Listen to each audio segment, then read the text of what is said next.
불교 집안이니까 너 기독교 신앙을 갖고 있더라도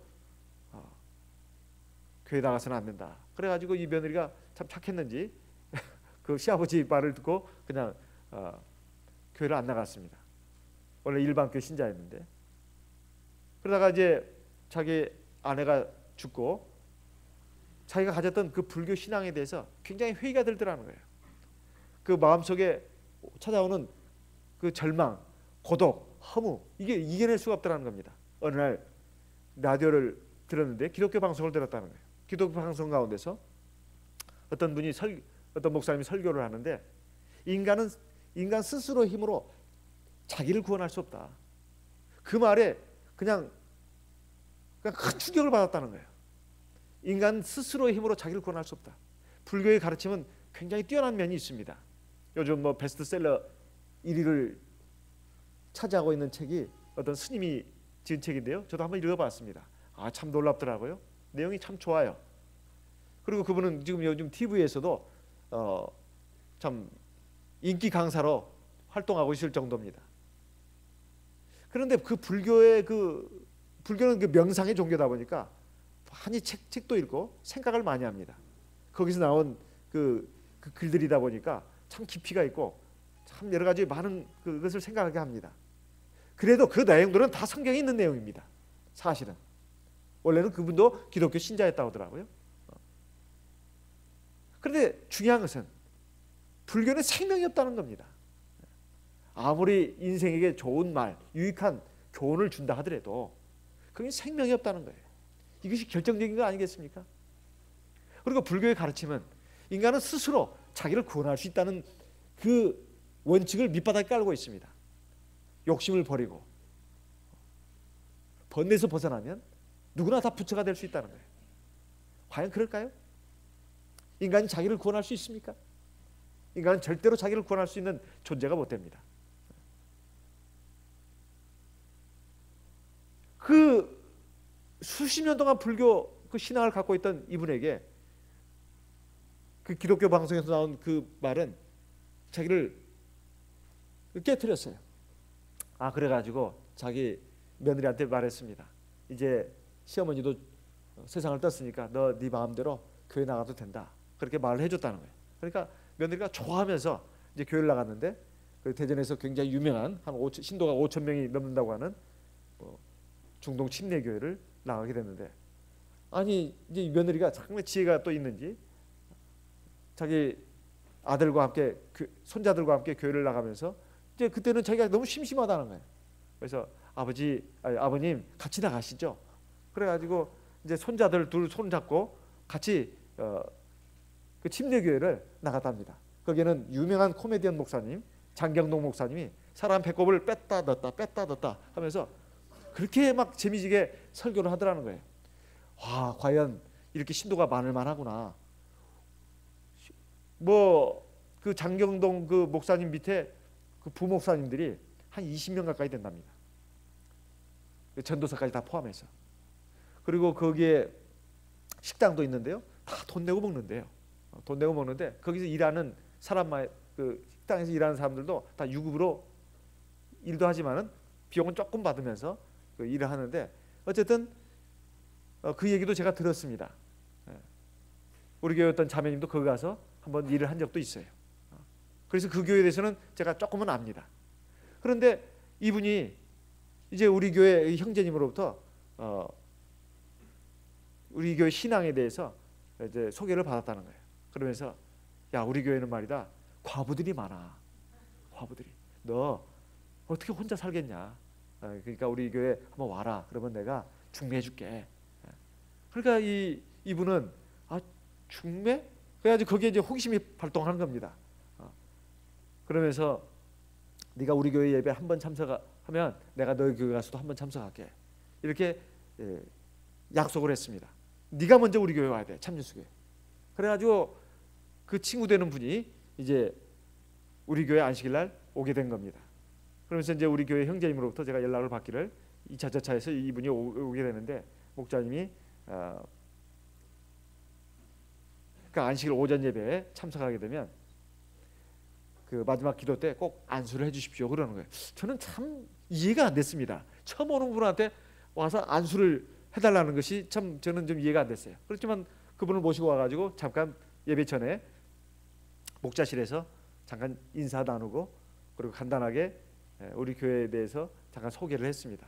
그러고는 이제 안식일 이제 오전 예배 같이 이제 드리는데 아주 굉장히 유심히 듣더라고요. 아마 이 교회 와서 내가 결혼할 사람이 누가 있나 아마 그걸 생각해서 열심히 듣는 것인지 목사님한테 잘 보여야 된다고 그래서 열심히 듣는 것인지 어쨌든 굉장히 주의 깊게 듣더라고요. 들어요. 그래가지고 이제 설교가 마치고 찬송 부르고 이제 기도를 하는데 앞에 나오는 거예요. 그것도 혼자 나왔습니다. 혼자 나와가지고 이렇게 기도를 하는데 성령을 받는 겁니다. 성령을 받는 거예요. 성령을 받아가지고 방언 기도를 하는데 제가 깜짝 놀랐어요. 그런 경우가 지금까지 저도 여러 번 겪었지만은 저는 참 희한하게 생각됐어요. 아이고 이분은 그 특별하게 무슨 뭐 믿음을 갖고 나온 것 같지 않은데 어떻게 이렇게 성령을 받아서 방언을 하는가? 그러니까 자기도 예배 시간에 그냥 자기도 모르게 이게 이 말씀에 집중이 되더라는 거예요. 그래서 제가 느낀 것이 확실히 우리 교회는 성령이 살아서 운행하고 있고 주관하고 있는 교회다. 그걸 제가 느꼈습니다. 제가 뭐 설교를 얼마나 잘했다 하더라도 아주 잘했다 하더라도 그 설교 자체가 그분에게 얼마나 그분에게 성령을 받게 했겠습니까? 그런데 이분의 말씀은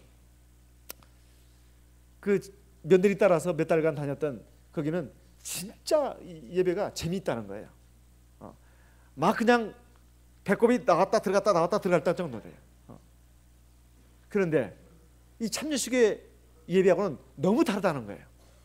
참여식의 예배는 그냥 성경을 가지고 쭉 풀어주는 예배라는 거예요. 정말 성경적이라는 거예요. 자기가 볼 때 세상 얘기 별로 많이 안 하더라도 성경을 가지고 깊이 있게 풀어준다는 거예요. 정확하게. 근데 그것이 자기에게 지금 생각해 보니까 마음에 들더라는 거예요. 그래가지고 그 예배 시간이 시작되자마자 그냥 예배에 그냥 쭉 몰입이 됐다는 겁니다. 그래서 성령을 받았다는 거예요.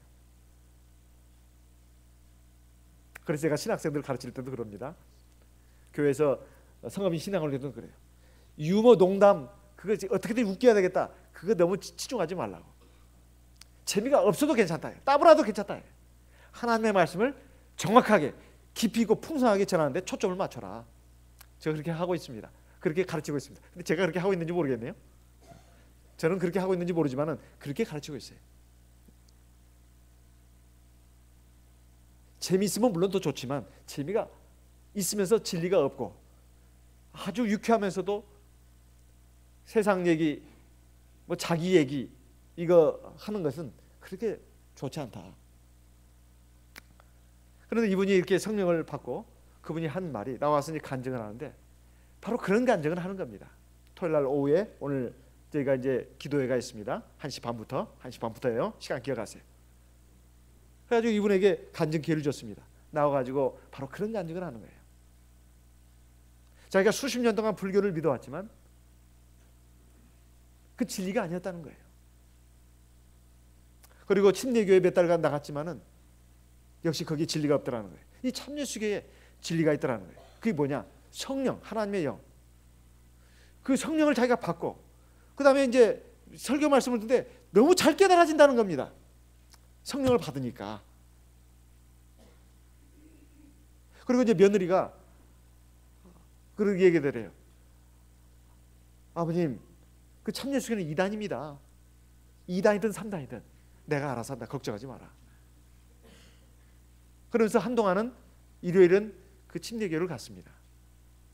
그리고 안식일에는 우리 교회를 나왔어요. 이것이 몇 달간 계속됐어요. 전도했던 우리 형제님이 아주 말했습니다. 이제 양당간을 결정해라.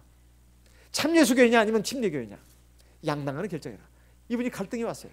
일요일 되면은 사랑스러운 손자들을 데리고 양쪽 손을 잡고 이렇게 갔던 그것을 이제는 못하게 된다 이 말이에요. 그래도 생각을 했습니다. 저도 얘기를 했습니다. 결정을 내려야 된다고 이제. 처음부터 그렇게 하지 않았어요. 이분이 잘 생각해 보더니 결정을 내린 겁니다. 내가 이 참예수교로 완전히 정한다. 그래서 성령을 받고 그 다음에 이분이 세례를 그 다음에 받았습니다. 그러니까 이제 며느리한테도 말했어요. 신앙은 일단은 각자 자유로 한다. 그렇지만은 이것으로 인해서 우리의 이 부모 자식 간의 관계가 끊어질 수는 없다. 그래가지고 이제 이분이 우리 교회 들어가지고 이제 세례도 받으시고 지금 굉장히 신앙생활도 열심히 잘하십니다. 그리고 그 며느리한테도 말했습니다. 내가 절대 잘못된 길로 가지 않는다. 그러니까 걱정하지 마라. 아버님이 만약에 창조식에 나가면 제가 집을 나갈 겁니다. 그러더라는 거예요. 며느리가 이제 기가 올랐죠. 시어머니가 없으니까. 네가 나가기 전에 내가 먼저 나가겠다. 무슨 그런 소리를 하냐. 막 책망을 했다는 거예요. 내가 바보가 아니니까 걱정하지 마라. 만약 이상한 교회라면 내가 스스로 나가지 않을 것이다. 그래서 제가 그분한테 말했습니다. 이제 며느리와 아들 전도 대상자입니다. 기도하십시오. 그렇게 하겠다고. 지금 몇 년이 지났는데요. 이제 교회 들어오셔가지고 3년째, 2년째인가요? 2년째 그 가을에 결혼을 했는데요. 그분은 감리교에서 넘어오신 분입니다. 수십 년간 감리교회 생활을 했는데 우리 교회 장선도 집사님이 이제 안면을 가지고 계속 전도를 했고 또 우리 교회에 그 안면이 많이 있더라고요. 그분은 아주 오래전에 남편을 잃었습니다. 그리고 과부로서 무슨 뭐 국가 유공자 단체 거기에서 근무를 하면서 자식들을 키웠어요. 수십 년간 과부로 살아왔어요. 나이는 50대 후반입니다. 근데 우리 교회 와서 보더니 그 기도 소리가 듣기 싫다는 거예요. 기도 소리가 막 그냥 무섭고 두렵고 그런 분들이 있죠. 근데 예배 시간은 참 좋다는 거예요. 예배 시간은 귀에 쏙쏙쏙 들어온다는 겁니다. 하나님의 말씀은 참 너무 좋다는 거예요. 그런데 기도가 그놈의 기도가 그렇게 자기를 막 너무 힘들게 한다는 거예요. 기도만 없으면 참 좋겠다는 거예요.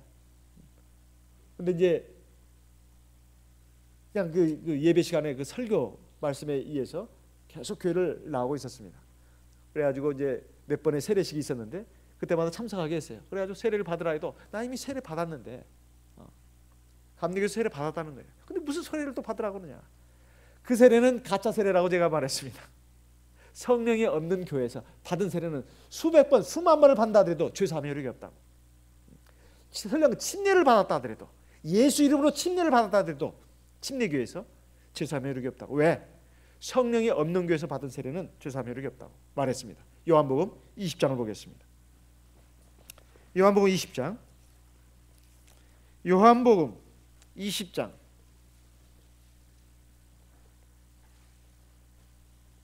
21절부터 23절까지 같이 읽겠습니다.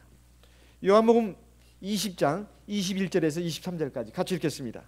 예수께서 또 가라사대 너희에게 평강이 있을지어다. 아버지께서 나를 보내신 것 같이 나도 너희를 보내노라. 22절 이 말씀을 하시고 저희를 향하사 숨을 내쉬며 가라사대 성령을 받으라. 23절 너희가 네 죄든지 사하면 사하여질 것이요 네 죄든지 그대로 두면 그대로 있으리라. 지금 예수님께서 부활하신 예수님께서 하늘로 승천하시기 전에 제자들에게 하신 말씀입니다. 여기에서 보면 예수님께서 너희들 이제 잘 먹고 잘 살아라 이렇게 말씀하신 게 아니라 숨을 내쉬며 가라사대 너희가 성령을 받아라. 성령을 받게 되면 네 죄든지 사하면 사해질 것이요 네 죄든지 그대로 두면 그대로 있을 것이다. 이것은 사죄의 권능이 있는 세례를 받을 수 있는 자격을 갖추는 교회가 되려면 성령이 있어야 된다. 사도행전 1장에 보면 그 말씀이 나오지 않습니까? 너희는 예루살렘을 떠나지 말고 아버지의 약속하신 것을 기다려라. 요한은 물로 세례를 베풀었거니와 너희는 몇 날이 못되어 성령으로 세례를 받을 것이다. 성령이 너희에게 임하시면 권능을 받고 예루살렘과 유대와 사마리아와 온 땅끝까지 이르라 내 증인이 될 것이다.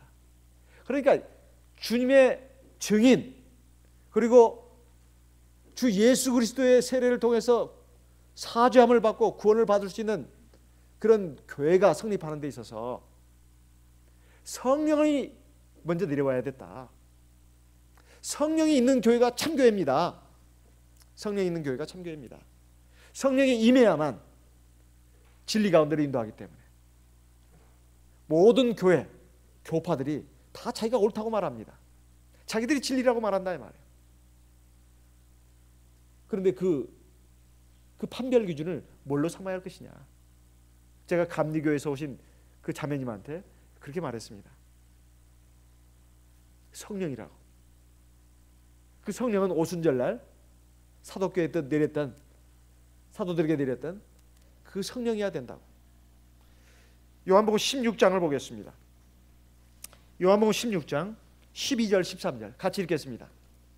요한복음 16장 12절 13절 같이 읽겠습니다. 내가 아직도 너희에게 이를 것이 많으나 지금은 너희가 감당치 못하리라. 13절 그러하나 진리의 성령이 오시면 그가 너희를 모든 진리 가운데로 인도하시리니.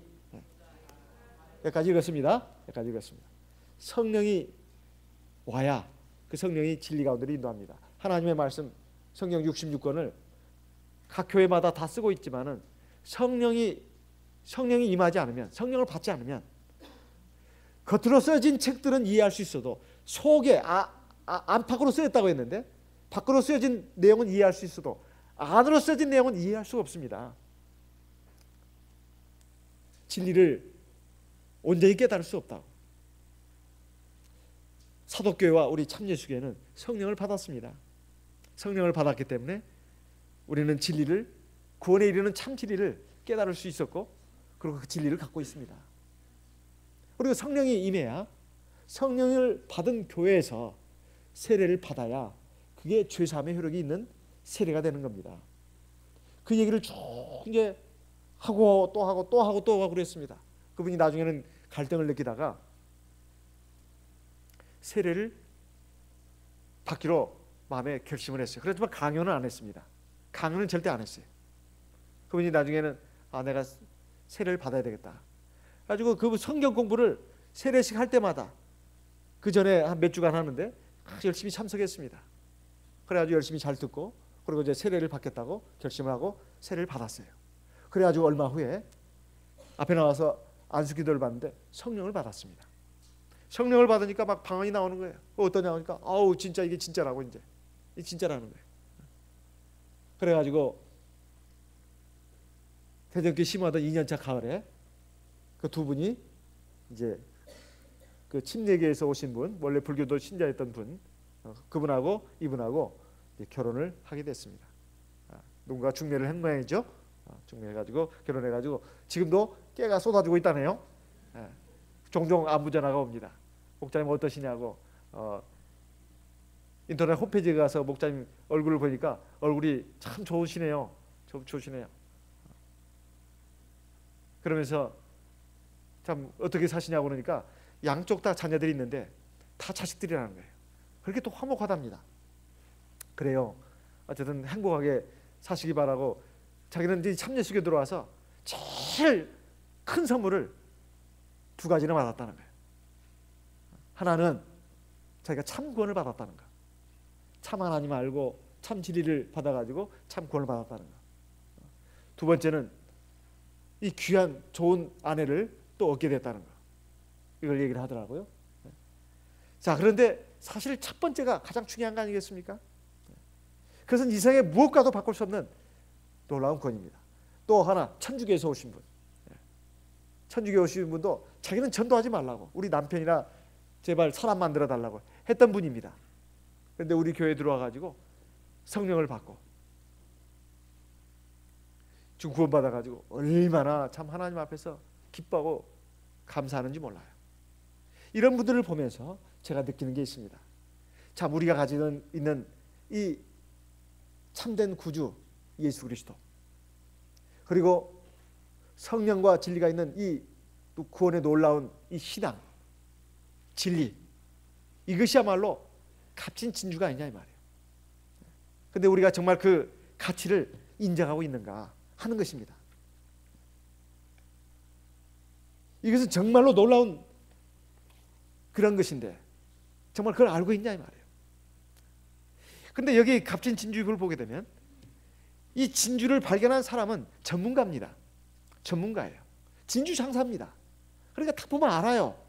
이것이 가짜인지 진짜인지, 인공으로 만들어낸 것인지 아니면 자연의 것인지.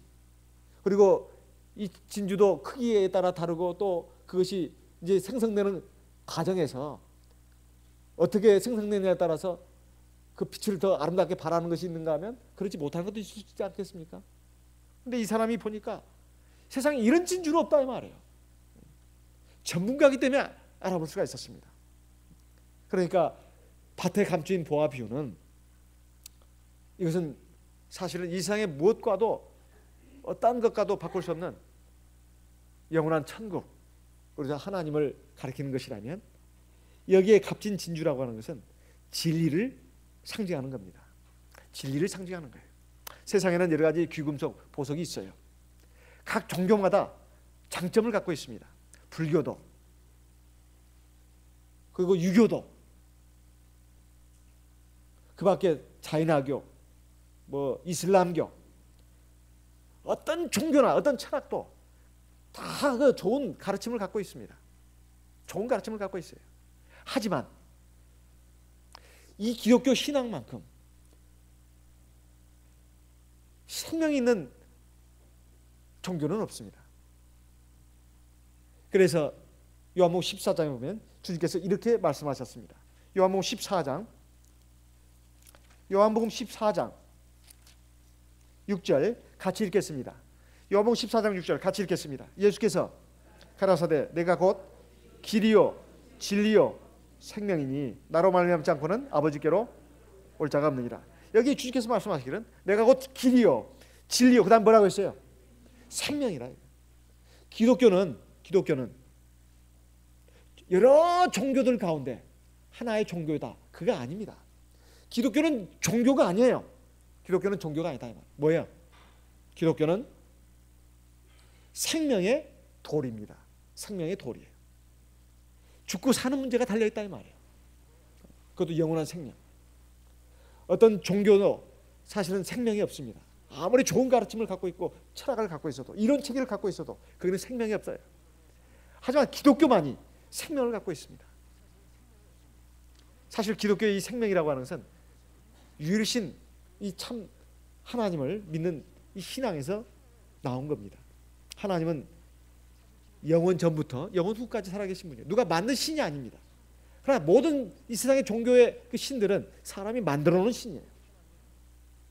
이것이 근본적인 차이점입니다. 그리고 우주 만물과 사람을 만드신 분이 누구냐? 바로 이 참 하나님, 유일하신 참 하나님, 여호와 하나님이다. 그분이 인간을 구원하기 위해서 사람의 몸을 입고 오셨는데 바로 예수 그리스도고, 그분이 바로 말씀하시기를 내가 바로 아버지 이름으로 왔다. 나와 아버지는 하나다. 나를 본 자는 아버지를 봤다. 이렇게 말씀하고 있습니다. 우리를 구원하기 위해서, 우리를 영원한 생명의 나라로 인도하기 위해서 우리에게 오신 분이 바로 예수 그리스도입니다. 그분의 이별을 통해서 나오신 모든 말씀들, 그분 전에 하나님의 이름으로 왔던 참 선지자들, 그리고 그분의 제자들에 의해서 주어진 또 말씀, 이것이 바로 신구약 성경으로 있는데 이것이 바로 생명의 말씀이고 구원의 말씀이고 진리의 말씀입니다. 우리에게 영원한 생명을 주기 위해서 주신 값진 진주다 이 말이에요. 이것 말고 어떠한 종교, 어떠한 철학, 어떠한 사상에서 우리가 생명을 얻을 수가 있겠습니까? 그래서 우리가 정말로 인생을 살면서 만약에 여러 순례자의 길을 걸어온 사람들이라면 이 기독교 신앙이야말로 진짜 참 신앙이 종교라는 것을 알 수가 있어요. 제가 종교가 아니라고 하는 말은 여러 종교들 가운데 하나로 자리매김돼서는 안 된다는 뜻의 의미에서의 종교를 말하는 겁니다. 종교라고 굳이 말할 것 같으면 기독교 신앙이야말로 참 종교다 이 말. 그렇지만 여러 종교들 가운데 하나일 뿐이다, 그런 의미의 종교는 아닙니다. 생명의 길이다 이 말이에요. 이건 사람이 자유로이 선택할 수도 있고 선택 안 할 수도 있고 그런 문제가 아니다 이 말이에요. 반드시 붙잡아야 되는 길이다 이 말이에요. 그리고 이 값진 진주를 손에 넣은 진주 장사는 이것만 소유하면 그만이라는 생각을 가졌습니다. 여러 많은 진주들이 있지만 이것만 가지면 된다. 이 교회 교회를 보게 되더라도 또 기독교 신앙을 보게 되도 교파가 많습니다. 교회가 많다 이 말이에요. 그렇지만 어떤 교회가 진짜 교회냐 이 말이에요. 아까 구별 기준 맨 먼저 내세운 게 있습니다. 뭐라고 했죠? 성자로 시작하는데 두 글자인데 뭐예요? 성령이에요. 성령이 있냐 없냐? 성령이 있어가지고 이렇게 방언기도 하냐 안 하냐? 물론 일반 교회에서는 초신자들이 오기는 참 편합니다. 왜냐하면 목사님이 대신 기도를 해주니까. 하지만 목사님 기도지 자기 기도는 아니잖아요. 기도 시작해서 기도로 끝나야 되는데 그렇다고 오성 기도를 할 필요 없다 그 말은 아닙니다. 오성 기도도 할 필요가 있습니다. 이익이 있어요. 그렇지만 우리 교회가 이 방언 기도 속에 전부 다 놀라가지고 다 달아나니까 제발 방언 기도는 이 공식 예배 때는 하지 말고 개별 기도할 때나 하게 하는 게 어떻겠냐고 이렇게 주장하는 분도 있습니다. 하지만 그래서는 안 된다 이 말. 그러면 교회가 계속 짜부라듭니다. 사도교회가 짜부라든 이유 중에 하나도 그 이유라고 저는 생각합니다. 성령 기도를 안 하면서부터 줄이면서부터 인간의 생각이 일어나는 거예요. 말씀 증거하는 내용도 그렇고 받아들이는 사람의 마음도 그렇고 그리고 자꾸 인간적인 생각, 감정, 사상이 일어난다 이 말이에요. 그러면 자꾸 비진리가 이렇게 일어나게 되어 있습니다. 인간의 생각이 일어나게 되어 있어요. 그럼 부패가 시작되는 거죠.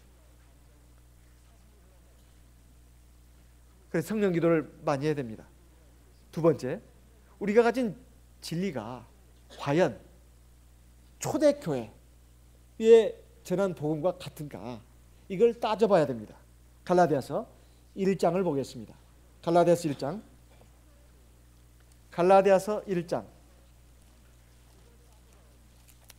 갈라디아서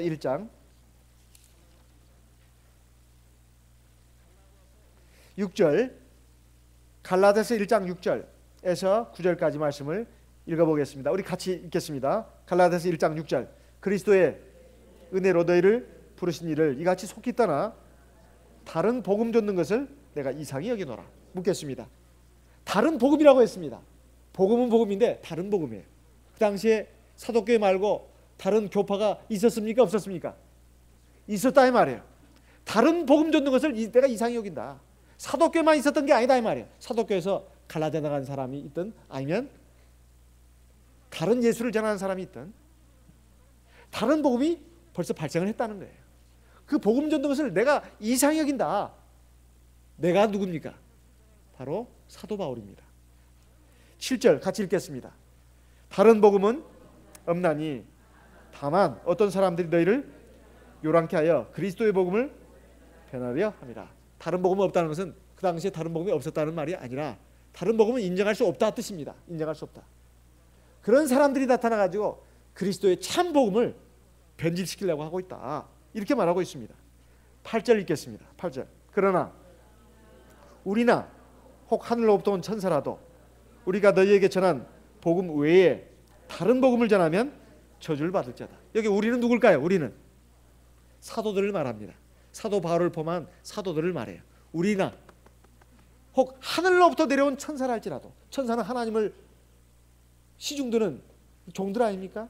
저 하늘나라에서 하늘로부터 온 천사라 할지라도 또 우리들이라 할지라도 우리가 너희에게 전한 복음 우리가 너희에게 전한 복음 사도들이 처음 성령을 받고 전한 복음 그 첫 복음 아무리 사도교회라 하더라도 처음 전한 복음이 있습니다.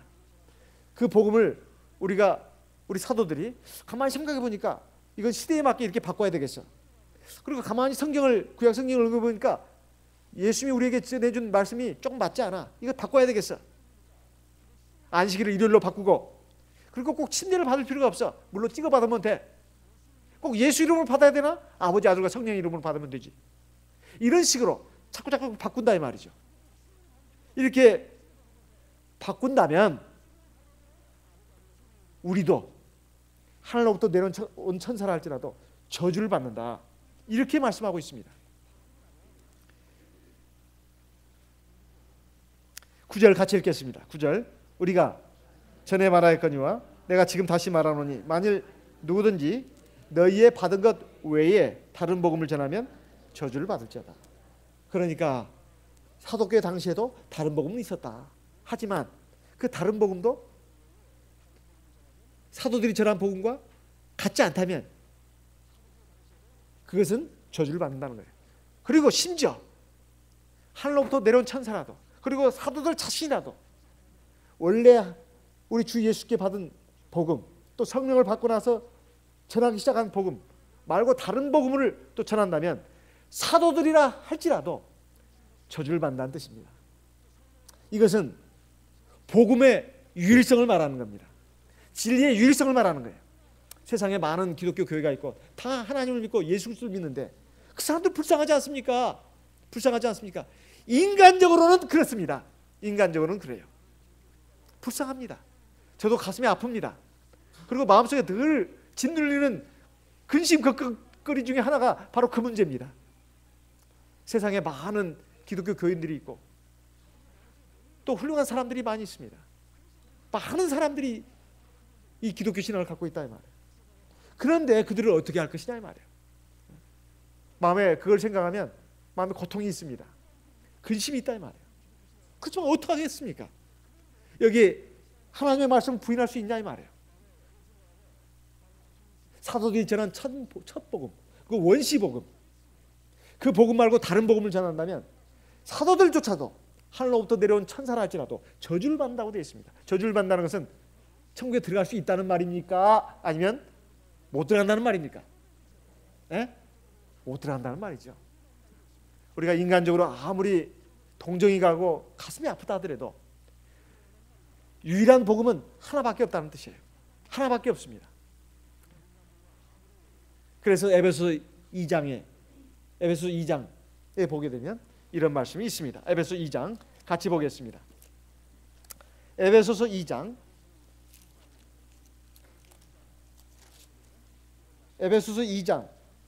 20절 같이 읽어보겠습니다. 에베소 2장 20절 같이 읽겠습니다. 너희는 사도들과 선지자들의 터 위에 세우심을 입은 자라. 그리스도 예수께서 친히 모퉁이 돌이 되셨느니라. 그의 안에서 건물마다 서로 연결하여 주 안에서 성전이 되어가고 너희도 성령 안에서 하나님의 거하실 처소가 되기 위하여 예수 안에서 함께 지어져 가느니라. 우리가 종종 의심이 드는 것은 뭐냐면 우리 참여수교는 수도 적고 수도 적을 뿐만 아니라 몇 명을 보게 되면 갑자기 그 잘못된 점도 있는 것 같고 잘못된 사람들이 있다 이 말이에요.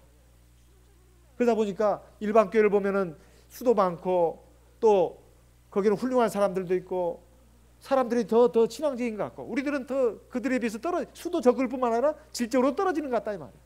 그렇지만은 우리가 성령과 진리를 가졌다 해서 꼭 우리가 완성된 사람이라는 건 아닙니다. 여기 보면 사도들과 선지자들의 터에 세우심을 입은 자라. 그 기초석은 예수님입니다. 건물마다 연결해 가지고 성전으로 뭐래요? 지어져 간다고 되어 있습니다. 지어져 간다고. 이게 우리는 완성을 향해서 나가는 미완성의 존재들이에요. 완성을 향해서 나가는 미완성의 존재들. 그러니까 사람을 보고 이 참여수교는 참 형편없는 사람들도 있고 문제 있는 사람들도 있고 그러니까 이 교회는 진짜 교회가 아니야. 그렇게 판단해서는 안 됩니다. 사람을 보고 판단 안 할 수도 없지만 중요한 것은 성령과 진리를 보고 판별해야 된다. 그렇다 해서 사람은 아무렇게 해도 된다 그런 뜻은 아닙니다. 사람은 물자해도 된다 이건 아닙니다. 사람도 완전해져야 합니다. 에베소 4장 4절 5절 같이 읽겠습니다. 에베소 4장 4절 5절 같이 읽겠습니다. 몸이 하나이요 성령이 하나이니 이와 같이 너희가 부르심에 한 소망 안에서 부르심을 입었느니라. 주도 하나이요 믿음도 하나이요 세례도 하나이요. 성령 안에서 참된 하나님을 우리가 알게 되었고 믿게 되었고 그리고 한 유일한 세례 참 세례를 우리가 받고 하나님 안에서 참 백성이 되었습니다. 구원은 오직 한 길밖에 없습니다. 한 길밖에 없어요. 그리고 진리는 하나밖에 없습니다. 진리가 두 개가 있을 수가 없다 이 말이에요. 그럼 진리가 아닙니다. 그건 진리가 아니에요. 노아 시대에 홍수가 나서 그 당시 배가 없었던 게 아닙니다. 배가 다 있었지만은 구원받은 배는 사과 개짝처럼 만든 노아의 방주밖에는 없었습니다. 다른 배들은 다 침몰했어요. 그 엄청난 홍수 가운데서 구원받은 배는 노아의 방주밖에 없었습니다. 하나님이 지으라고 하는 치수, 모양, 재질 그대로 순종해가지고 지은 노아의 방주만이 구원의 참 배였습니다. 그 노아의 방주는 오늘날 우리 참예수교회입니다. 선자들과 사도들이 전한 진리의 말씀, 우리 참예수교회에 있고, 그리고 중요한 것은 그 진리가 진리라는 것을 밝혀줄 수 있는 성령이 있다는 것입니다. 그러니까 여러분, 수가 많고 규모가 화려하고 또 인간적인 여러 가지 그 어떤 끌림에 의해서 판별할 것이 아니라 성령과 진리에 의해서 우리가 판별해야 된다. 우리가 이것을 가졌다면 절대로 이건 놓쳐서는 안 되는 것이다. 이거예요. 세상에 모든 것을 다 포기하더라도, 다 버리더라도, 다 희생하더라도 우리가 받은 이 참 구원의 진리, 참 신앙만큼은 절대로 버릴 수 없다. 이 말이에요. 왜 그렇습니까? 우리 인생은 영원토록 사는 게 아닙니다. 여기에 이렇게 좀 예쁘고 고운 모습으로 다 앉아있다 하더라도 이제 얼마 있으면 다 이 세상을 떠나야 합니다.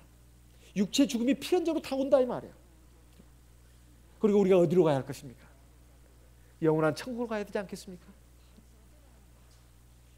이런 값진 진주를 우리에게 주신 하나님께 감사드려야 합니다. 감사드려야 돼요.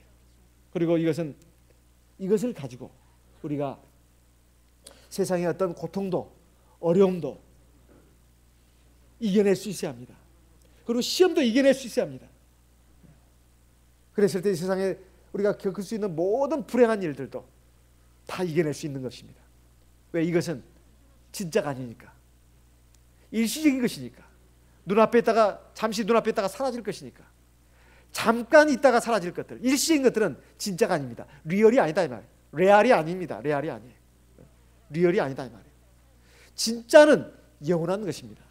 영원한 것은 아직 우리에게 오지 않았지만 곧 우리에게 닥치게 됩니다. 그 영원한 것 중에서도 천국을 잡아야 되지 않겠습니까? 영원한 생명, 영원한 복락, 영원한 기쁨, 영원한 즐거움, 그리고 모든 만물들이 다 갖춰져 가지고 우리에게 주어지는 그 나라를 바라봐야 되지 않겠냐. 그렇다면 이 값진 진주를 얻은 이 사람처럼 크게 기뻐해야 되고, 내가 모든 것을 다 팔아서라도 버려서라도 내가 이거 하나만 있으면 된다, 이런 마음으로 우리 짧은 인생을 살아야 되지 않겠습니까? 그렇다면 항상 기뻐하라, 쉬지 말고 기도하라, 범사에 감사하라. 이는 그리스도 예수 안에서 너희를 향하신 하나님의 뜻이니라. 이 말씀을 깨달을 수가 있습니다. 왜 항상 기뻐해야 되는지, 왜 쉬지 말고 기도해야 되는지, 왜 범사에 감사해야 되는지, 그 의미를 깨달을 수가 있어요. 우리가 값진 진주를 가졌다는 것을 모르는 사람은 버릴 수가 있습니다. 옛날에 아프리카에 있던 사람들이 그 귀한 다이아몬드를 갖다가 서양 사람들한테 껌 한두 개, 쪼꼬리 한두 개 팔아넘긴 거 땅을 치고 후회를 하고 있습니다. 땅을 치고 후회를 하고 있다. 그런데 그걸 후회할 일이 아니에요. 그 귀금속의 가치를 모르는 사람은 그 사람의 소유가 아닙니다. 주인은 그 물건의 가치를 알고 있어야 진정한 주인이 되는 거예요. 우리가 이 천국의 유업을 지금 보물로 가지고 있습니다만 이 가치를 모르는 사람은 그 사람의 것이 되지 않을 수도 있습니다. 결국 잃어버릴 수도 있다 이 말이에요. 우리가 그런 사람이 되서는 안 되겠습니다. 이 값진 진주의 가치를 알아야 된다 이 말이에요. 우리 참예수교에서 나고 자란 지금 어린 세대들은 지금 일반 교회가 어떤 것인지 잘 모릅니다. 타종교가 어떤 것인지 모른다 이 말이에요. 하지만은 불교에서 또는 천주교에서 일반 교회에서 넘어오신 분들은 우리 참예수교의 진리 가치를 압니다. 그건 안다 이 말이에요. 그리고 일반 교회에서 넘어오셨다 하더라도, 아니 나면서부터 참예수교의 성도로 자라난 그런 성도들은 이 가치를 잘 모르는 경우가 있어요. 우리가 가지고 있는 이 귀한 신앙이, 진리가 얼마나 값진 진주인지 이걸 모르는 사람들이 있습니다. 그래가지고 그냥 세상을 사랑하고 육신의 것을 사랑하고 그래서 그냥 여기 이 자리에 앉아 있다는 것이 얼마나 이 엄청난 것인가. 그걸 모르고 세상에서 헤매고 방황하고 그 썩어져 가는 것들, 그 멸망의 길로 달려가는 우리 성도들이 있다 이 말이에요. 참 가슴 아픈 일입니다. 가슴 아픈 일이에요. 그 모든 것은 다 이제 꿈처럼 사라지는 것들인데, 손 안에 쥐어도 없어지는 신기루 같은 것들인데 왜 그걸 모르는지 모르겠어요. 진짜를 잡아야 되는데, 진짜를 잡고서도 그 가치를 모르고 세상으로 방황하고 있는 그런 어리석은 길 잃은 양들이 돼서는 안 되겠습니다. 우리 하나님 앞에 감사합시다. 하나님께서 나에게 이 값진 진주 주신 것, 참 하나님 우리 주 예수 그리스도를 성령으로 주셔서 나를 당신의 백성으로 삼아주시고 저 영원한 그 천국을, 그 엄청난 그 천국을 갖다가 나에게 유업으로 주신 하나님께 감사합시다. 그리고 이것을 절대로 잃어버리지 맙시다. 무엇과 바꾸지 맙시다. 그런 어리석은 사람이 되지 맙시다. 우리 영원한 천국을 향해서 나가는 값진 진주를 손에 안고 기뻐하고 즐거워하면서 세상을 사는 이런 사람이 됩시다. 다 같이 묵도하겠습니다.